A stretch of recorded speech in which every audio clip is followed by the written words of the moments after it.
with Splatoon 3 Sizzle season being out and almost halfway done now, we actually have a really good grasp on a lot of the weapons that have either been added to the game or that we've gotten over the last 6 to 8 months. And here's just some of the weapons, at least 5 of them, that are really underrated as of right now, and I don't see played nearly enough as they should be getting played. So we're going to be breaking down 5 underrated weapons for Sizzle season. If you guys like these type of videos, leave a like, subscribe, share the video, really appreciate it. These are not in any particular order, and not really going to be for pro player like anything, just mainly for like your general tiers of play, ranked, whatever. So apart from that, let's hop right into this. First off, we have the Luna Blaster Neo. This thing has a really good kit, and that's some of the pros and cons I'm going to probably be going through with some of these weapons. Really good kit on this thing. The Fizzy Bomb works really well with this weapon. It allows it to paint a lot better and have really solid mobility. And the Ultra Stamp is actually pretty good with it for this weapon as well. It allows the weapon to get in and get some really close range picks.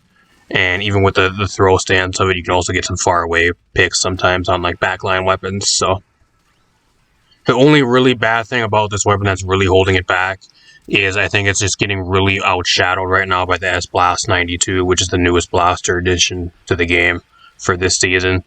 And then it also paints really, really bad. This is one of the worst painting weapons in the entire game, and that is the main problem. Fizzy Bomb does help with that a little bit. Same with Ultra Stamp, but it still paints really bad. And that is the main thing kind of holding this weapon back. But overall, I think it should be played a lot more. It is a blaster that is incredibly good, and I just don't see it being played at all for some reason. I think the main reason why is the S-Blast 92 is a thing now. So up next, we got the Paintbrush. This thing is one of the newest weapons added to the game. If you guys haven't played Sizzle season or not, they added the Paintbrush for this season. This thing is actually really good. I don't see it played nearly enough. I think this weapon is probably, out of all these weapons, probably the most underrated right now. I don't see it played nearly enough, and with how good this thing actually is, it's kind of a shame.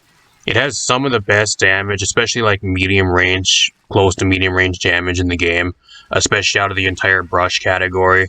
It has a bit of a delay and that type of thing, and it moves a little bit slower, but the damage and the amount of paints you can actually put out on this thing is crazy. It is the best waves breaker spam farming special or farming weapon in the entire game out of all the weapons that have that special in this game, which are not very many, unfortunately. I think the only things that are really going to be holding this thing back and why it's maybe not played as much is just mainly the high ink consumption this weapon has. You're kind of forced to really run like main saver or like ink saver on this type of weapon just because it's just like guzzles ink. It really does. The weapon or the sub weapon on this thing is Curling Bomb, which is really not the most useful type of sub you want on this weapon. It's good for mobility, and maybe once in a while you get a couple kills with it, just kind of cheeky kills where people like being spawn camped or like trapped in an area or something, but it could use a way different sub for this weapon. I think that's one thing that might be holding it back. And then being the almost pretty much stationary when you're actually swinging this brush. You're pretty much almost standing still, which is really easy to kind of counter. Somebody can run up on you, or like stuff that can outrange you can shoot you down and easily hit you when you're standing pretty much in the same spot while you're swinging your brush. So I do think this is a weapon though that is going to be getting buffed. So keep an eye on the Paintbrush for like the mid-season buffs and the mid-season balance changes, because I think they will buff this thing. And that's why I think it's the most underrated weapon on this list so far. Up next, we got the classic Squill. I think out of all the chargers in the game, I don't know why this one is not being played as much. Big Bubbler got a huge buff this for Sizzle season. It's way better than it was. This thing has some really cool, like, crazy stuff you can do with it. It has a really quick charge for being a charger. You have mid-air charge speed, so if you're jumping and you fall down from a ledge or something, or like in air, you still fully charge, unlike all the other chargers where they do not charge in the air. You can still fully charge a shot when you're in the air or jumping, which is really, really cool and makes it really unique. And being able to swim with your charge as well. Just like a lot of the other chargers as well, but being close range, it matters a lot more. Being able to have more mobility.